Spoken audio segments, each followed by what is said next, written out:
На 19 октомври жителите на град Сопот бяха посрещнати по традиция с хляб и сол в залата на Народно читалище Иван Вазов, 1871, по повод провелата се среща на кандидата за кмет на община Сопот Димитър Маринов под номер 5 в бюлетината, издигнат от Единна народна партия.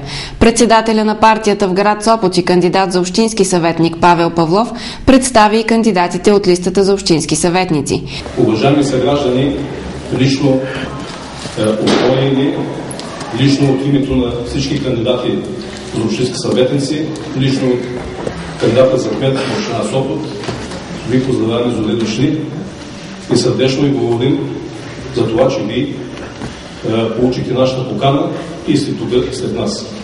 Кандидата за кмет Димитър Маринов запозна присъстващите жители с идеята за по-добро управление и развитие на община Сопот. Здравейте, радвам се, че сте тук. Няма да ви отнема много време. Просто искам да знаете, че тази община трябва да се промени и затова се издигнал за кандидат кмет на общината.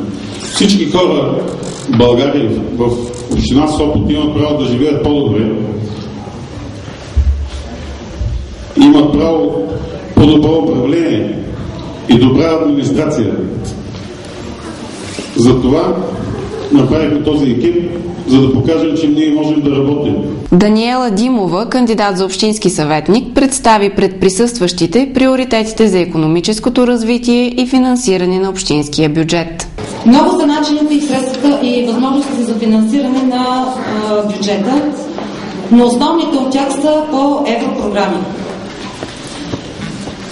Средствата, които една община може да кумулира и основно общинския бюджет, това са средства отпускани от държавата и от местни приходи, местни данъци и такси.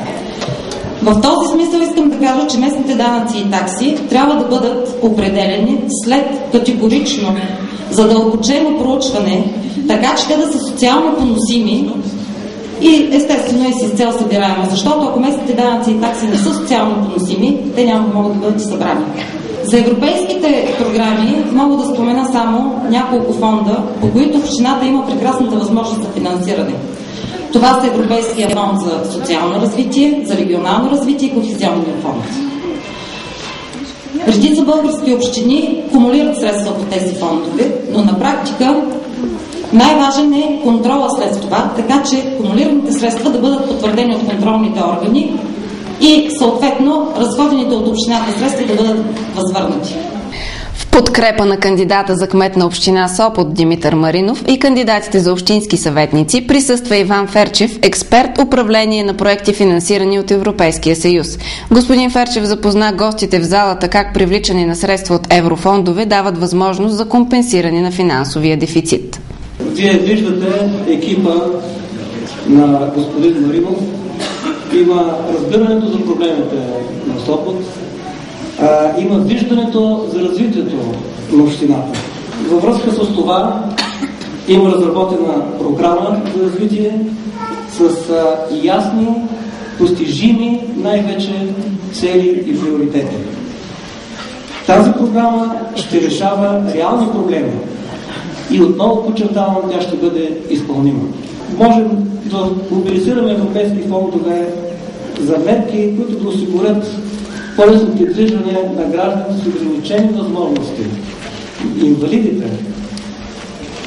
Можем да мобилизираме фондове, средства от фондовете за подобряване на медицинското осигуряване. От особена важност за такава община като Сопот е да има един съвременен център за спешна медицинска помощ. Фондове могат да мобилизират за повишаване качеството на живота, за саниране на сградите и за намаляване на енергийните разходи. Могат да бъдат мобилизирани фондове за облагородяване и изграждане на зони за отдих, зелени зони, за създаване на здрава, екологична среда и по-качествен живот.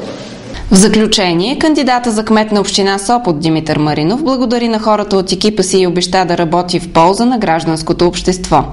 Както видяхте, аз трябва да работя с хора, които са професионалисти в тяхните дейности И ви казвам, че компромис с хората и администрацията на общината няма да направя.